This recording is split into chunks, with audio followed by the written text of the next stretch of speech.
तो खजुराहो के मंदिर की प्रसिद्धि के मुख्यतः दो ही कारण हैं। पहला कारण है खजुराहो की नागर शैली और दूसरा मुख्य कारण है खजुराहो की मंदिरों की दीवारों यानी कि बाहरी दीवारों पर बनी हुई उत्तेजित कामुक मूर्तियां। आइए शुरुआत से शुरू करते हैं। नमस्ते दोस्तों, आज इस वीडियो में हम खजुराहो के मंदिरों के बारे में जानेंगे और ये टॉपिक सारे एग्जाम्स के पॉइंट ऑफ व्यू से काफ़ी इम्पोर्टेंट है, क्योंकि खजुराहो के जो मंदिर हैं वह यूनेस्को की विश्व विरासत स्थल सूची में शामिल हैं। तो इसीलिए ये काफ़ी इम्पोर्टेंट टॉपिक हो जाता है। और अगर आप MPPSC की तैयारी कर रहे हैं तो ये आपके लिए कुछ ज़्यादा इम्पोर्टेंट हो जाता है, क्योंकि MPPSC के लिए काफ़ी इम्पोर्टेंट है, क्योंकि खजुराहो के जो मंदिर हैं वे MP में स्थित हैं और MPPSC के मेन सिलेबस में साफ साफ लिखा है कि मध्य प्रदेश के विरासत स्थल। तो उन 3 विरासत स्थल में से ये एक स्थल है।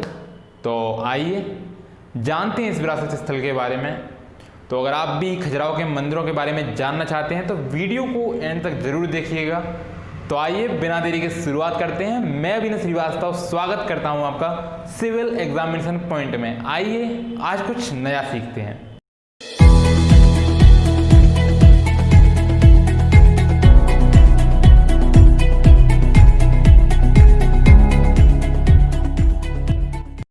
आइए शुरुआत करते हैं। तो सबसे पहले हम खजुराहो के मंदिर की अवस्थिति समझेंगे, यानी कि उसकी लोकेशन कहाँ है। तो खजुराहो के मंदिर हमारे भारत देश के मध्य प्रदेश राज्य के छतरपुर ज़िले में स्थित हैं और यह जो खजुराहो के मंदिर हैं वह छतरपुर ज़िले के भी मुख्य छतरपुर शहर या मुख्य छतरपुर तहसील जो है उससे लगभग 50 किलोमीटर दूर स्थित हैं। और यह तो गए राजनीतिक नक्शे पे छतरपुर के खजुराहो मंदिर की स्थिति। और अब हम देखते हैं प्राकृतिक नक्शे पे। तो मध्य प्रदेश की जो विंध्य पर्वत श्रृंखला जो यहाँ से जा रही है उसी क्षेत्र में यह मंदिर स्थित है। तो यह तो हुई इसकी अवस्थिति। अब बढ़ते हैं हम अपनी अगली बात पर। तो खजुराहो के मंदिर जो हैं वह चंदेल वंश के शासकों ने बनवाए थे लगभग 930 ईस्वी से लेकर 1050 ईस्वी तक। और चंदेल वंश के जो संस्थापक थे उनका नाम था चंद्रवर्मन और उनका एक और नाम है नुन्नुक। तो कई दंत कथाएं हैं कि चंद्रवर्मन जो है वो चंद्रमा देवता और एक स्त्री थी, काफ़ी रूपवती थी, उसका नाम था हेमवती, उसके पुत्र थे चंद्रवर्मन। ऐसी एक मिथक कथा है। तो यह तो वही चंद्रवर्मन की बात और चंदेल वंश की बात। तो हम बढ़ते हैं अगली बात पर। तो यहाँ पर जितने भी जो मंदिर हैं वह ज़्यादातर हिंदू धर्म से संबंध रखते हैं और उनमें से लगभग कुछ मंदिर यानी कि 3 मंदिर जो हैं वह जैन धर्म से संबंधित रखते हैं। अब जो लगभग 12वीं सदी में जब ये मंदिर बनकर तैयार हो चुके थे तब इनकी संख्या लगभग 85 थी और यह लगभग 20 वर्ग किलोमीटर के क्षेत्रफल में फैले थे। लेकिन 12वीं सदी के बाद जब चंदेल वंश का पतन हो गया और दिल्ली सल्तनत यानी कि जो दिल्ली सल्तनत बनी, तो वहाँ पर जो मुस्लिम थे, मुस्लिम शासक, उन्होंने जो मंदिर तोड़ने के जो अभियान चलाए उनमें उसके कारण खजुराहो के कई मंदिर नष्ट हो गए और वर्तमान समय में मात्र 22 मंदिर बचे हैं जो कि लगभग 6 वर्ग किलोमीटर के क्षेत्रफल में फैले हैं। तो ये तो कोई बात। लेकिन एक बात और है कि ये 15वीं सदी के बाद जब इनके नष्ट हो चुके तो उसके बाद ये मंदिर लुप्त हो गए, क्योंकि इसके आसपास वेजिटेशन यानी कि जंगल से उग गए थे, यानी कि ये जंगल में लुप्त से हो गए थे ये मंदिर। केवल भक्त लोग इन मंदिरों पर जाते थे और ये मंदिर सारी दुनिया की निगाहों से छुपे हुए थे। लेकिन जब हमारा औपनिवेशिक भारत चल रहा था तब एक अंग्रेज TS बर्ट करके आया और उसको पता चला जब इन मंदिरों की एक पूजा के बारे में, तो उसने मंदिरों को देखा तो उसने इन मंदिरों को सारी दुनिया के सामने लाया। तो यह तो गई वही मंदिरों की जो खजुराहो के मंदिर उसकी पृष्ठभूमि। अब हम समझेंगे खजुराहो के मंदिर इतने प्रसिद्ध क्यों हैं, क्या है इनकी प्रसिद्धि का कारण। तो खजुराहो के मंदिर की प्रसिद्धि के मुख्यतः 2 ही कारण हैं। पहला कारण है खजुराहो की नागर शैली और दूसरा मुख्य कारण है खजुराहो की मंदिरों की दीवारों यानी कि बाहरी दीवारों पर बनी हुई उत्तेजित कामुक मूर्तियाँ। तो एक एक करके चर्चा करते हैं। सबसे पहले नागर शैली। तो नागर शैली क्या होती है, यानी कि हिमालय से लेकर हमारे विंध्य क्षेत्र तक जो मंदिर बनाने की उत्कृष्ट शैली है वह है नागर शैली। और नागर शैली की भी एक उपशैली है, वह है खजुराहो नागर शैली। तो इससे आप समझ सकते हैं खजुराहो की नागर शैली की महत्ता। और एक और बात है कि कहा जाता है कि अगर आप नागर शैली समझना चाहते हैं तो उसका सबसे उत्कृष्ट जो मंदिर है, उदाहरण है जिसमें सब कुछ है जो नागर शैली के मंदिरों में होना चाहिए, वो है कंदरिया महादेव मंदिर, यानी खजुराहो का सबसे प्रमुख मंदिर। तो आइए उसी मंदिर से हम समझ लेते हैं नागर शैली को। तो ये रहा हमारा कंदरिया महादेव मंदिर। थोड़ा कंदरिया महादेव मंदिर, तो जैसे कि आप देख रहे हैं यहाँ पर शिखर।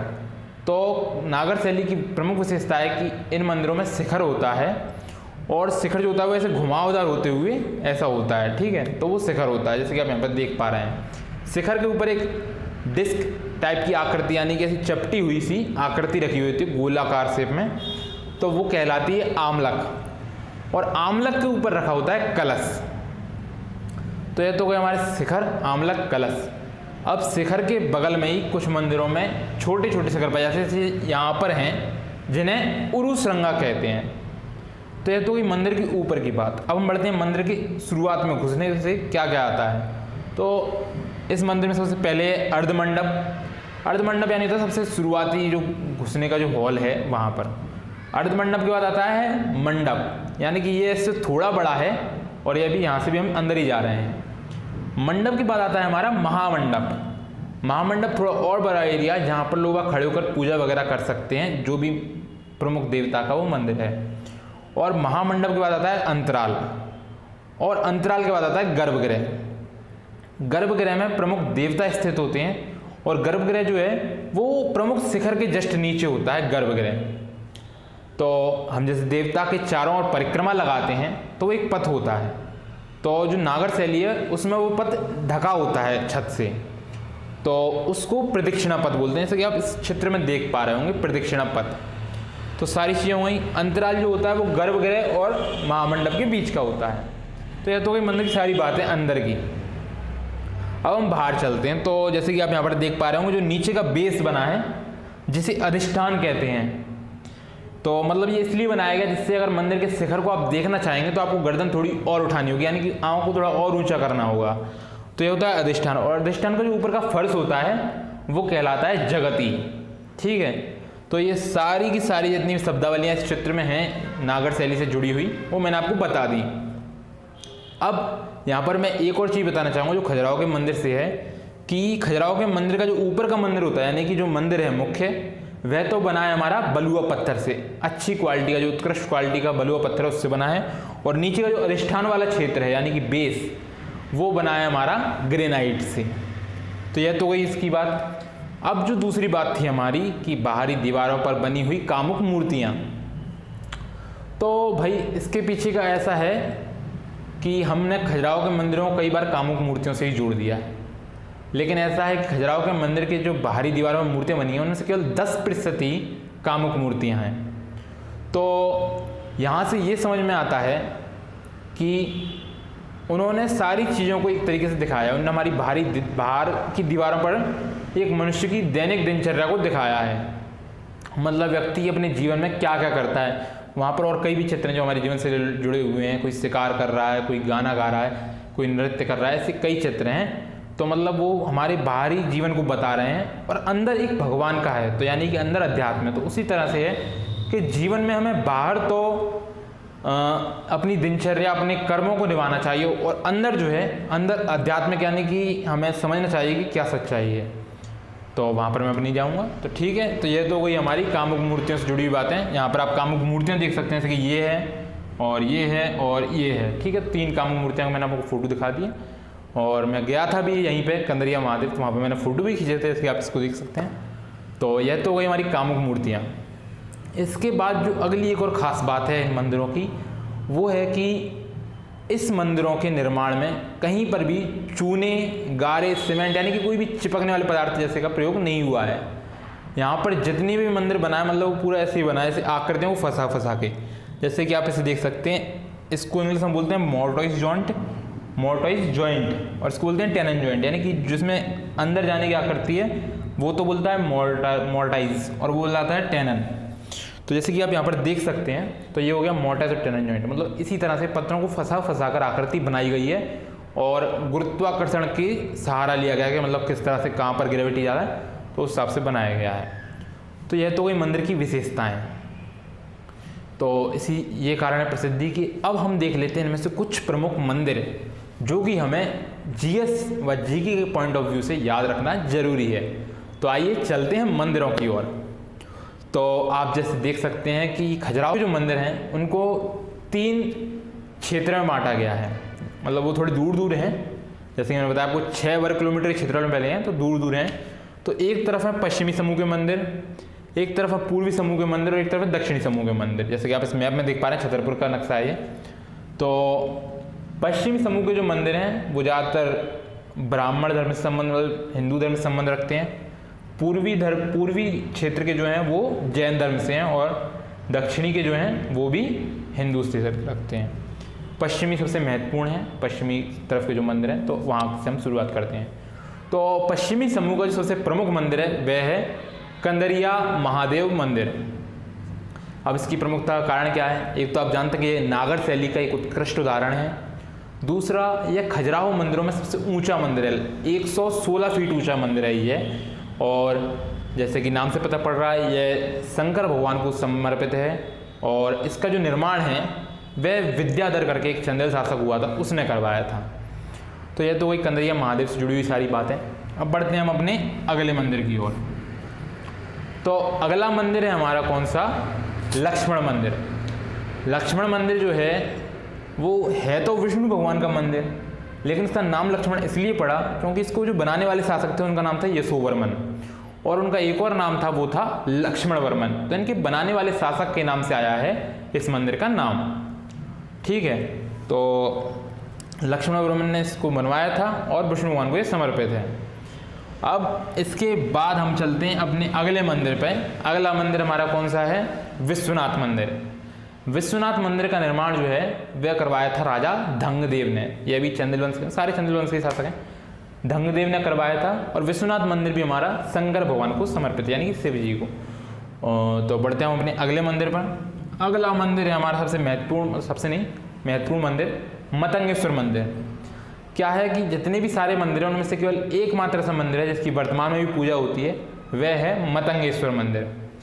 इसके अंदर शंकर भगवान की बहुत बड़ी शिवलिंग है और जैसे कि आप चित्र में देख सकते हैं, मैं गया था अभी तो मैंने वहाँ फोटो खींचा था। मैं शिवलिंग पे ही खड़ा हूँ और शिवलिंग का फोटो है, आप 1-2 फोटो और देख सकते हैं।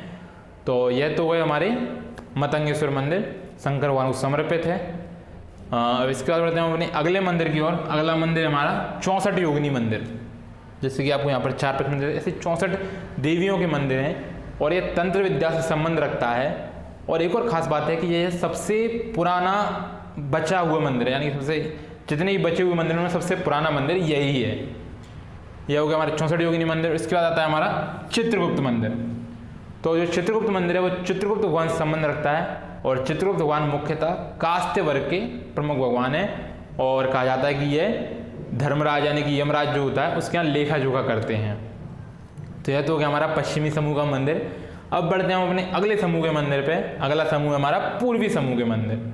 तो पूर्वी समूह के मंदिर में सबसे पहले, यानी कि जैन मंदिरों में सबसे पहले हम चलते हैं घंटाई मंदिर में। ये घंटाई मंदिर है, ये थोड़ा बहुत शायद नष्ट हो गया था और ये संबंधित है किससे?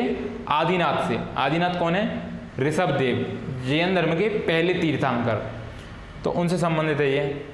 इसके बाद जो दूसरा मंदिर है वह है पार्श्वनाथ का मंदिर। पार्श्वनाथ का मंदिर जैन धर्म के 23वें तीर्थंकर पार्श्वनाथ से ही संबंधित है। और इसके बाद जो हमारा अगला मंदिर है वो है आदिनाथ का मंदिर। तो आदिनाथ का जो मंदिर है वह आदिनाथ यानी कि ऋषभदेव जैन धर्म के पहले तीर्थंकर से ही संबंधित है। तो इस तरह ये तीनों मंदिर हो गए पूर्वी समूह के। अब बढ़ते हैं हम अपने दक्षिणी समूह की ओर। तो दक्षिणी समूह में जो पहला मंदिर है इम्पोर्टेंट वो है दूलादेव। दूलादेव मंदिर जो है वह शंकर भगवान यानी कि शिव भगवान से समर्पित है, वो ये मंदिर है। और इसके बाद जो एक और अच्छा मंदिर है वो है हमारा लास्ट चतुर्भुज मंदिर। और इसकी एक और ख़ास बात है कि ये जो मंदिर है इसका जो मुख है वह पश्चिम की ओर है। ज़्यादातर हिंदू धर्म में क्या होता है, जितने भी मंदिर होते हैं उनका मुख पूर्व की ओर बनाया जाता है, लेकिन इसका मुख पश्चिम की ओर है। और चतुर्भुज मंदिर विष्णु भगवान को समर्पित है। तो यह तो हुए हमारे सारे मंदिर। इसके बाद बढ़ते हैं हम कहाँ पर कि इसके बारे में 2-3 लास्ट इंपॉर्टेंट पॉइंट्स हैं खजुराहो के मंदिरों के बारे में उधर। तो खजुराहो के मंदिरों को वर्ष 1986 में यूनेस्को ने विश्व विरासत स्थल सूची घोषित किया था। और खजुराहो के मंदिरों में प्रत्येक वर्ष फरवरी मार्च के महीने में खजुराहो नृत्य महोत्सव, जिसके आप यहाँ पर देख पा रहे हैं, खजुराहो नृत्य महोत्सव मनाया जाता है। ठीक है, तो ये तो सारी। एक और बात जो खास है वह यह है कि खजुराहो के मंदिर हैं उसी की एक और फोटोकॉपी, यानी कि एक और उन्हीं जैसे दिखने वाले जो मंदिर हैं वो राजस्थान में स्थित है। उनका नाम है भांडदेव टेम्पल। तो अगर आप राजस्थान में हैं तो खजुराहो मत आइए, भांडदेव टेम्पल चले जाइए। तो भांडदेव टेम्पल है, उनसे बुलाया जाता है लिटिल खजुराहो। तो इस तरह से अब सारा कंप्लीट हो चुका है। खजुराहो के बारे में जितनी भी जानकारी थी मैंने आपको दे दी है। और अगर आपको ये वीडियो अच्छा लगा हो तो भाई वीडियो को लाइक करना, वीडियो को शेयर करना, और अगर ये मेहनत पसंद आई हो तो चैनल को सब्सक्राइब कीजिए और जो बेल आइकन है उसको भी दबाई देना भाई। ठीक है, थैंक यू।